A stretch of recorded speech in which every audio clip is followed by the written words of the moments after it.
Hello दोस्तों, स्वागत है आप सभी का।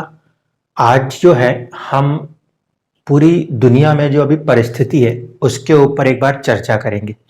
पिछली बार मैंने ऐसा वीडियो शायद उसमें जो कोल क्राइसिस था उस समय बनाया था और उस समय मैंने आपको भारत के कंटेक्स्ट में समझाया था कि हम कोयले की क्राइसिस की तरफ नहीं जाएंगे। हम जो परेशानी झेलेंगे वो होगी धार्मिक उन्माद वाली। तो वहां तक वो बात सही गई थी। अब आज हम देखते हैं कि क्या परिस्थितियां पूरी दुनिया के लिए बन रही हैं और भारत पे इसका जो प्रभाव है वो किस तरीके से हम देखेंगे। क्योंकि भारत की कुंडली मैंने इसमें अभी नहीं बनाई है, लेकिन पूरी दुनिया में जो कुछ चल रहा है पहले वो समझ लेंगे, फिर हम भारत की कुंडली को बना के उसके ऊपर भी इन चीज़ों को, प्रभावों को आसानी से समझ पाएंगे। तो सबसे पहले देखते हैं कि अभी जो परिस्थितियां बन रही हैं वो हैं क्या। अगर आपने मुझे पहले से फॉलो करके रखा है तो आपने एक बात ध्यान दी होगी, जब मैंने शनि और मंगल का वीडियो बनाया था तब मैंने कहा था जब कभी भी शनि मंगल आपस में 4-10 या फिर एक दूसरे की राशियों के साथ कनेक्ट हो जाए तब तक दुनिया के अंदर ट्रांसफॉर्मेशंस की संभावनाएं बनती हैं। तो यहाँ पे अभी जो चल रही है परिस्थिति, शनि से मंगल जो है वो 10वें है और मंगल से शनि जो है वो चौथे हैं। इसलिए इनके बीच में एक संबंध चल रहा है और दुनिया इस समय भी ट्रांसफॉर्मेशन की तरफ ही धीरे धीरे मूव कर रही है।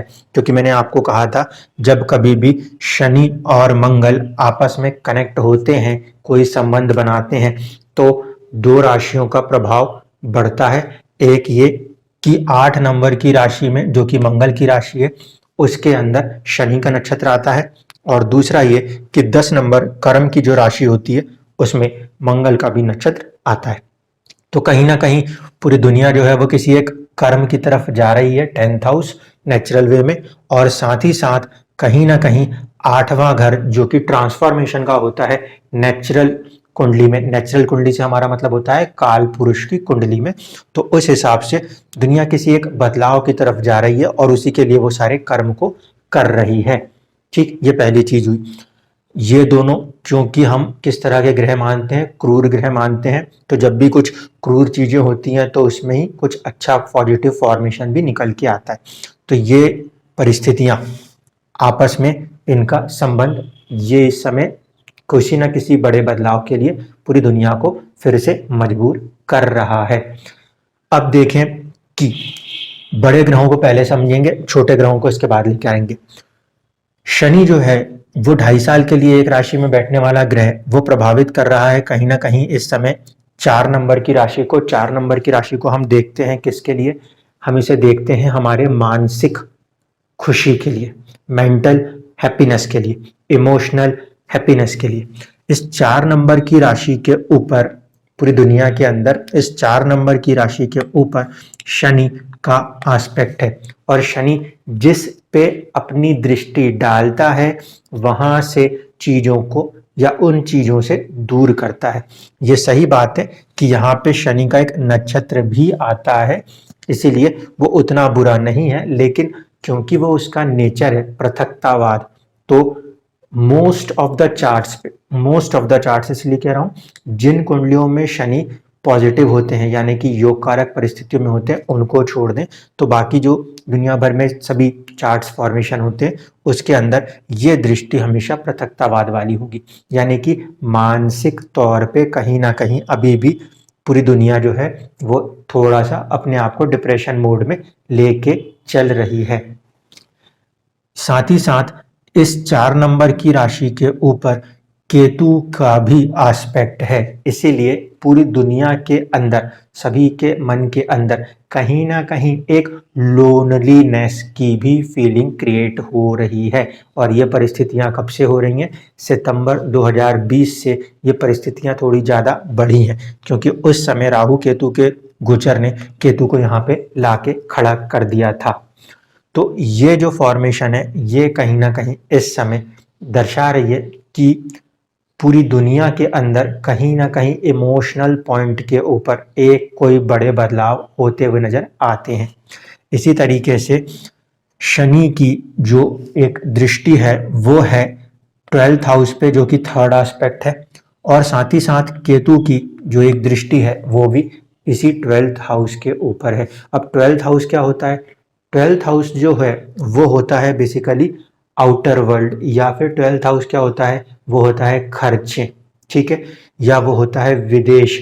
लेकिन अगर हम इसको पूरी दुनिया के परिप्रेक्ष्य में देख रहे हैं तो हम यहाँ पे कह सकते हैं, एक तो ये 9th से 4th होने के कारण ये धर्म का सुख है, या फिर 12th हाउस जो है वो कहीं ना कहीं आपके लिए या सभी के लिए अगर कॉमन टर्म में कहें तो वो दर्शाता है किसी भी तरीके के बड़े ऐसे बदलाव को, जो कि किसी भी तरीके के ऐसे बड़े बदलाव को जो कि पूरे बाहरी चीज़ों को बदलने की कोशिश करते हैं। ये मैं ऐसा क्यों कह रहा हूँ? क्योंकि इसको हम मानते हैं पराविज्ञान वाला भाव। पराविज्ञान मतलब कि हम अपनी पृथ्वी के साथ साथ पृथ्वी के बाहर की चीज़ों को भी वहाँ खोजने की कोशिश करते हैं। तो एक ऐसी चीज़ जो कि मटीरियल से ऊपर उठ जाती है, यानी मटीरियलिस्टिक थॉट से भी ऊपर उठ के कुछ चीज़ें होने लगती हैं, ये कहीं ना कहीं कॉमन एस्पेक्ट उसके ऊपर है।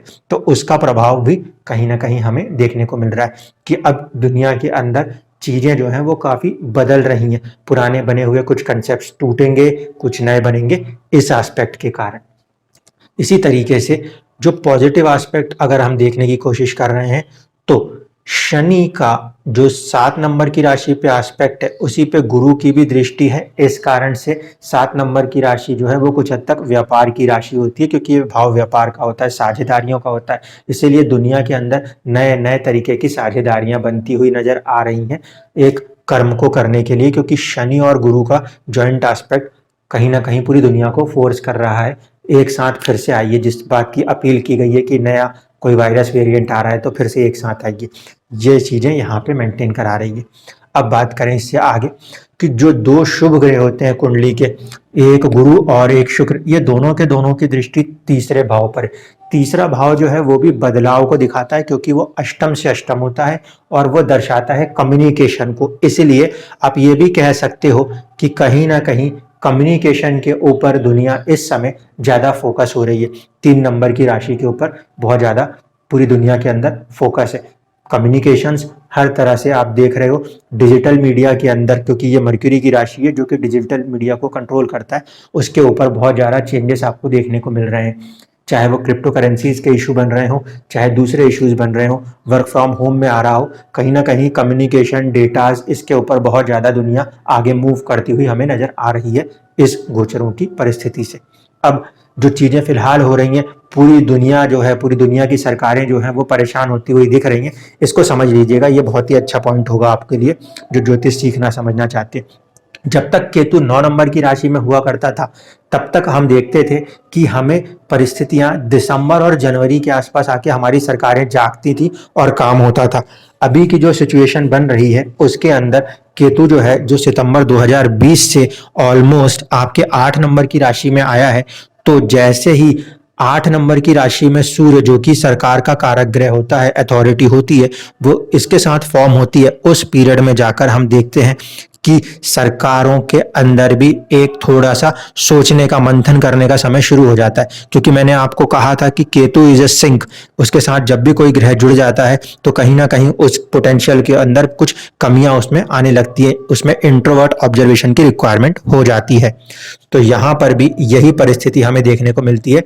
जैसे ही सूर्य कम से कम 15 दिसंबर तक यहाँ पे मौजूद रहेंगे, तो 15 दिसंबर तक पूरी सरकारें जो रहेंगी पूरी दुनिया की, वो कहीं ना कहीं इन्हीं मंथनों में आपको नजर आएंगी। इस बात को आपको समझ लेना चाहिए। इसके साथ साथ एक बात और देखिए कि इसमें कुछ लोगों का ये सवाल हो सकता है कि सर इस बार तो कोई भी आपका मूला नक्षत्र वाला कंसेप्ट लागू नहीं हो रहा। तो यहाँ पे क्लियर कर दूं, यहाँ पे मूला नक्षत्र का कंसेप्ट नहीं लागू हो रहा, लेकिन जो दूसरी इंपॉर्टेंट चीज सिखाई है वो लागू हो रही है। वो ये लागू हो रही है कि राहु, जो कि किसी भी चीज को बढ़ाने का काम करता है, उसके ऊपर अभी इस समय ज्यादातर ग्रहों का प्रभाव देखने को मिलेगा। देखिए किस तरीके से इस राहु के ऊपर एक प्रभाव तो सूर्य और बुध का है, क्योंकि ये जस्ट इसके सामने आ गए हैं। तो कहीं ना कहीं ये दोनों ही चीजों को, सूर्य के प्रभाव को, बुध के प्रभाव को भी बढ़ाएगा और इसी का असर राहु के ऊपर भी देखने को मिलेगा। उसके अंदर भी कुछ ना कुछ वृद्धियां होती हुई नजर आएंगी। इसी तरीके से हम देखें तो इस राहु के ऊपर गुरु का केंद्रीय प्रभाव मौजूद है, क्योंकि वो उससे केंद्र में मौजूद है, इसलिए राहु के ऊपर ये तीसरा ग्रह का प्रभाव है जो आप देख रहे हो। और इस समय जो गोचर है उस परिस्थिति को अगर आप ध्यान से समझोगे तो मंगल भी कहीं ना कहीं दिसंबर में, शायद 10 दिसंबर तक आगे की तरफ बढ़ रहा है। और जब मंगल आगे बढ़ेगा तो राहु के ऊपर जो है और भी ज्यादा प्लैनेट्स का एस्पेक्ट आने लगेगा, यानी कि चीजों को बढ़ने वाला काम जो है वो इस समय आपको देखने को मिल रहा है। और इसी के साथ साथ अगर आप ध्यान से देखोगे तो आप इस बात को समझोगे कि राहु और केतु के बीच में ही सारे ग्रह अब एंटर होने जा रहे हैं, यानी कि ये जो मंगल का गोचर होगा, मंगल के गोचर के बाद से कुछ महीनों तक इसलिए कह रहा हूं क्योंकि कोई भी बड़ा ग्रह अभी इस एक्सिस को क्रॉस नहीं करता हुआ दिखता सिवाय चंद्रमा के। इसीलिए जब मंगल का गोचर आगे हो जाता है दिसंबर के बाद, तो उसके बाद से लेकर मेरे ख्याल से आने वाले 4 से 5 महीनों तक हम देखेंगे कि पूरी दुनिया के अंदर एक तरह का काल सर्प योग का फॉर्मेशन देखने को मिलता है, यानी कि कहीं ना कहीं एक कंप्लीट थॉट प्रोसेस के अंदर चेंज आने वाले 5-6 महीनों में आपको पूरी दुनिया के अंदर देखने को मिलने वाला है। जैसे ही ये मंगल आगे बढ़ेगा तो शनि मंगल वाला जो कंसेप्ट है उसमें जो इनकी एक तरीके से युति बन रही है वो युति खत्म होगी। तो उस कंडीशन में 8 नंबर की राशि यानी कि परिवर्तन वाली चीजों में थोड़ी सी कमी तो नजर आएगी आपको ऊपरी तौर पे, लेकिन समझिएगा कि ज्यादातर ग्रह जो है वो 8 नंबर की ही राशि में है। इस कारण से कहीं ना कहीं जब तक सूर्य और बुध यानी कि ऑलमोस्ट 1 मंथ का समय इस गोचर के बाद, मंगल के गोचर के बाद भी दुनिया को किसी ना किसी नए टेक्नोलॉजीज, किसी तरीके की नई फॉर्मेशंस की तरफ, नए रिसर्च की तरफ मूव करने की कोशिश कर रहा होगा। तो ये तो इतनी चीजें हुई। अब ये है कि शुक्र और शनि बचे। राहु की दृष्टि शनि के ऊपर मौजूद है, ये एक इंपॉर्टेंट फैक्टर है कि कहीं ना कहीं राहु जो कि प्लैनेट है टेक्नोलॉजी का, या जो प्लैनेट है थॉट्स का, जो प्लैनेट है डिजायर्स का, वो शनि के ऊपर एस्पेक्ट कर रहा है। इसका मतलब है कि कोई ना कोई कार्यों के अंदर, जो कार्य करने की पद्धतियां हैं उनके अंदर, या फिर जितने भी लेबर क्लास की चीजें हैं, जो भी लेबर क्लास की वर्ड्स हैं, उसके अंदर किसी तरीके के बदलाव के लिए वो कहीं ना कहीं पूरी दुनिया को प्रेरित करेगा। राहु की दृष्टि जिसके ऊपर पड़ जाती है उसके प्रभाव भी बढ़ जाते हैं, ये बात भी हमने कही थी। इस समय राहु की दृष्टि शनि के ऊपर है, इसलिए रोगों के प्रभाव भी बढ़े हुए हैं। और साथ ही साथ जब ये राहु की दृष्टि यहाँ पर सूर्य, बुध और आगे जाके मंगल के ऊपर होगी तो उनके कारकत्वों के अंदर भी वृद्धियां भी देखने को मिलेंगी। ओवरऑल सिचुएशन को अगर हम ऑब्जर्व कर रहे हैं तो जो परिस्थितियां बन रही हैं वो सिर्फ इस बात को दर्शाती है कि दुनिया अब किसी नए मंथन की तरफ फिर से आगे आएगी, लेकिन इसमें सिर्फ उन्हीं देशों को ज्यादा परेशानी देखने को मिलेगी जहां पे, या जिन देशों की कुंडलियां 12 नंबर के लगन से बनती हो, 4 नंबर के लगन से बनती हो या 8 नंबर के लगन से बनती हो, उनको ज्यादा परिस्थितियों में परेशानी देखने को मिलेगी। भारत के कंटेक्स्ट में एक बार बात कर लूं तो भारत की कुंडली 2 नंबर से बनती है। इस परिस्थिति में अगर हम देखें तो पहली बात तो ये कि हमारी भारत की कुंडली में चंद्र राशि जो है वो होती है कर्क और शनि उससे सप्तम चल रहे हैं, इसीलिए भारत को पूरी तरीके से अप्रैल 2022 तक अपने आप को प्रिपेयर्ड रखना चाहिए। वैसे अगर दशाओं का कंसेप्ट लगे, जो कि मैं लगाता नहीं हूं, उसको माने तो भारत की कुंडली में चंद्र की महादशा में शनि की अंतरदशा है दिसंबर तक। इसीलिए मैंने बहुत पहले जब कभी फेसबुक के ग्रुप में प्रिडिक्शन दी थी तो मैंने ये कहा था कि भारत को प्रिपेयर्ड रहना पड़ेगा दिसंबर 2021 तक, अगर हम दशा के सिस्टम को मानते हैं तो, यानी कि 1 महीना और जो बचा है वहां तक। और अगर हम दशा का सिस्टम से हट जाते हैं तो चंद्र राशि पे शनि का जो प्रभाव है वो कहीं ना कहीं आपको अप्रैल 2022 तक दिखेगा, लेकिन दशा सिस्टम के हिसाब से देखेंगे तो दिसंबर 2021 के बाद भारत जो है इस फॉर्मेशन में, यानी कि जो हमारे ऊपर मेडिकल दबाव बनता है वो वाला दबाव कहीं ना कहीं कम होता हुआ मुझे नजर आता है दिसंबर के बाद में। उस दशा के आधार पे मैं ये बात कह रहा हूँ, जबकि इसकी यहाँ मौजूदगी के आधार पे अगर देखें तो ये अप्रैल तक का समय है। लेकिन ऐसा नहीं है कि पूरा समय एक जैसा होता है। यहाँ पे ये भी हो सकता है कि कुछ और दूसरी प्राकृतिक आपदाओं से हमें दो चार होना पड़े, तो उसके लिए हमें प्रिपेयर्ड रहना चाहिए। क्योंकि मैंने हमेशा कहा है, कोई एक ही चीज जरूरी नहीं है कि कारण बनेगी, और भी कई सारी चीजें कारण बन सकती हैं। मंगल और शनि का इस समय का संबंध उतना ज्यादा विस्फोटक परिस्थितियां नहीं दिखाता दुनिया के अंदर, ये सिर्फ ट्रांसफॉर्मेशन दिखाता है। विस्फोटक परिस्थितियां तब बनेंगी जब ये मंगल दिसंबर 10 तारीख के बाद आगे बढ़ेगा, क्योंकि उस परिस्थिति में राहु की दृष्टि ना सिर्फ कि शनि पर होगी बल्कि मंगल के ऊपर भी होगी। मंगल जो कि उग्रता का कारक है, जल्दबाजी का कारक है, उस वाले ग्रह पर राहु की दृष्टि कहीं ना कहीं कुछ देशों के अंदर शायद कुछ जल्दबाज होने का, धैर्य को खो देने का, संयम खो देने का परिणाम उन्हें दिखा सकती हैं।